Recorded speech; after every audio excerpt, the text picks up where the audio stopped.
Welcome to JGTCR, I'm Cope, and today we are tuning the Chevrolet Corvette Stingray C2. Let's get into it. This Corvette is surprisingly sporty and nimble in factory trim. It can take a fair bit of hard driving without too much pushback. The handling is quite accurate and sharp, but it does have its limits. If we come into turns too hot or push too hard out of corners with traction, we will experience understeer. In general, the C2 responds rather well to our steering inputs and ends up feeling more like a modern sports hatch. The power available is reasonable and gets us going and up to speed quite quickly.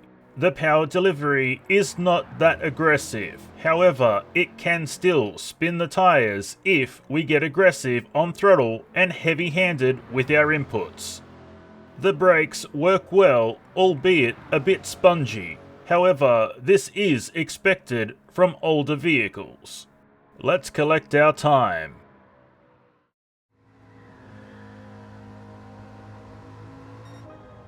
"8 minutes flat."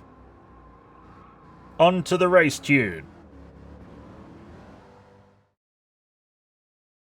This C2 Corvette is quite the handful when modified. It suffers from both oversteer and understeer issues. And while we have done our best to curb this behavior with our tune, it does still persist, albeit to a much lesser degree than before. Let's see how it performs back out on the Nürburgring. After being completely modified and tuned, this Corvette C2 is quite a handful, even at the best of times. It is considerably moody and does not like disruptions to the suspension. Clipping curbs, dirt, grass, and even dips in the road can destroy our stability, so use caution and plan appropriately. The handling seems to come in and out. It is good when it's there, but it can sign out at any point. There is heaps of power available to us, but getting it to the ground is a tedious task. For best results, throttle modulation is advised with a healthy dose of patience. Loss of traction is a major issue. If we don't take evasive action, it will bite us in the butt. There is a degree of turning we can apply while wheel spinning, and we need to use this to our advantage if we want to lay down some decent lap times. But be warned, this C2 will not hesitate to punish us for any mistakes we make. The brakes are good for the application, but they do struggle when the car is not balanced going into turns. Let's collect our time.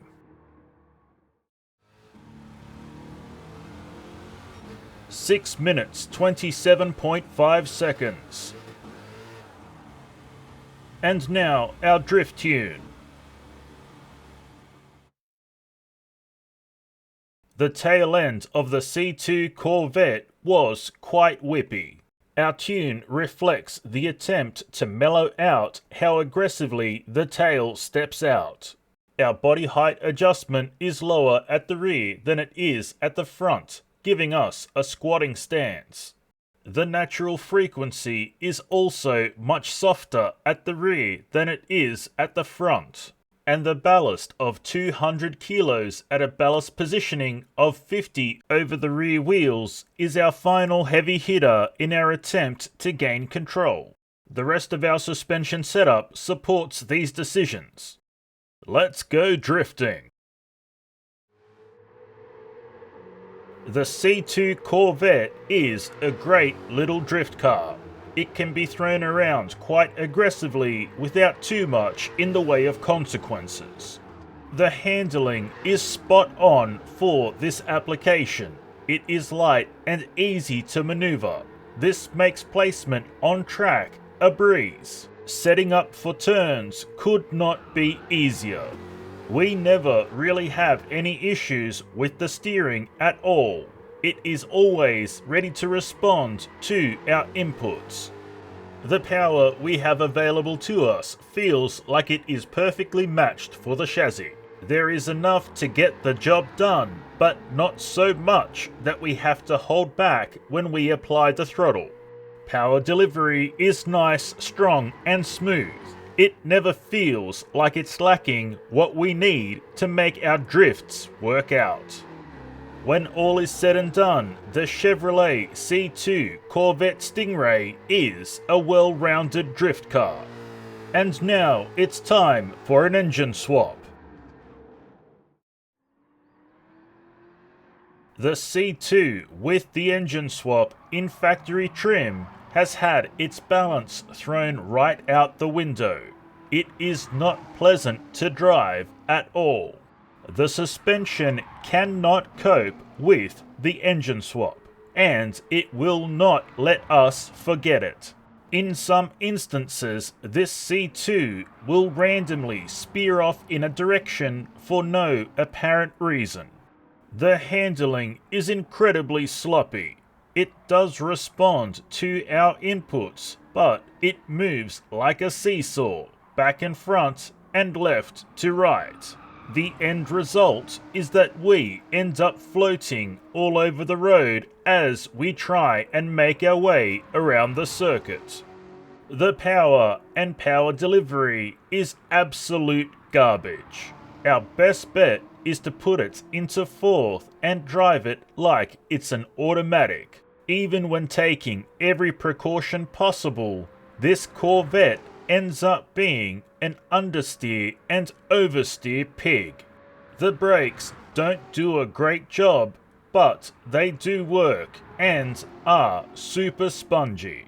Overall, the C2 with the engine swap in factory trim is a steaming pile of excrement. Let's collect our time.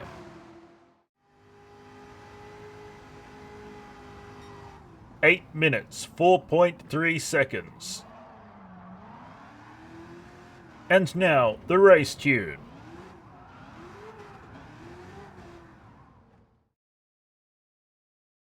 Our tune for the C2 with the engine swap is similar to our factory engined counterpart. However, we did make some changes based on the balance change from having that engine swap. The standout differences are body height adjustment, natural frequency, camber angle, and ballast positioning. Let's see how it performs back out on the Nürburgring. The Chevrolet C2 Corvette Stingray with the engine swap modified and tuned is a super etch-a-sketchy car to drive. It is squirrely all the way to the bank, and is hard to bring back if anything goes wrong, be it oversteer or understeer. The handling is very attentive when not understeering. It could be seen as being too aggressive in movement and can unsettle the rear end. This Corvette seems to have too much power for its own good.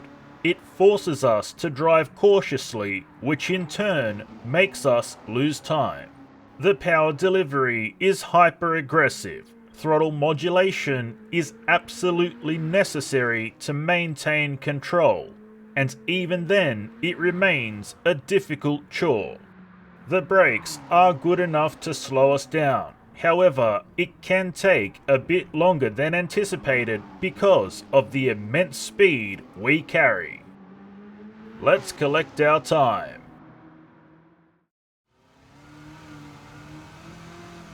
Six minutes, 24.6 seconds. And now, the drift tune. Our drift tune for the engine-swapped C2 Corvette is very similar to our factory-engined counterpart. Only a few minor changes were needed to make this Corvette C2 drift beautifully. Let's see how it performs as we drift Suzuka.